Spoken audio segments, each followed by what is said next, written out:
ദൈവത്തിൻ്റെ ഏറ്റവും പ്രിയമുള്ളവരെ, അവിടുത്തെ സമാധാനം ഞാൻ ആശംസിക്കുന്നു. ഇന്ന് കർത്താവ് നമുക്ക് നൽകുന്ന ദൂത് 1 പത്രോസ് 3:12. എന്തെന്നാൽ കർത്താവിൻ്റെ കണ്ണുകൾ നീതിമാന്മാരുടെ നേരെയും അവിടുത്തെ ചെവികൾ അവരുടെ പ്രാർത്ഥനകളുടെ നേരെയും തുറന്നിരിക്കുന്നു. ഒരു പ്രാർത്ഥനയും വെറുതെയല്ല. നിന്റെ ജീവിതവും ത്യാഗവും അതിൻ്റെ സഹനങ്ങളും ദൈവം കാണുന്നുണ്ട്. ജീവിതത്തെ ദൈവം കേൾക്കുന്നുണ്ട്. പ്രാർത്ഥനകളെ സർവ്വതും അവിടുത്തെ സന്നിധിയിലുണ്ട്.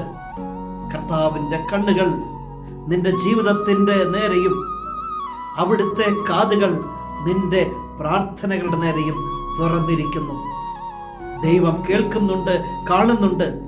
തക്ക സമയത്ത് അവിടുന്ന് നിന്നെ ഉയർത്തും. എങ്കിൽ പ്രത്യാശയോടെ മുന്നോട്ട് പോകണം, വിശ്വാസത്തോടെ മുന്നോട്ട് പോകണം, പ്രാർത്ഥനകളോടെ മുന്നോട്ട് പോകണം. ദൈവം അത്ഭുതങ്ങൾ പ്രവർത്തിക്കും. കരുണാമയനായ ദൈവം നമ്മെ എല്ലാവരെയും സമൃദ്ധിയായി അനുഗ്രഹിക്കട്ടെ.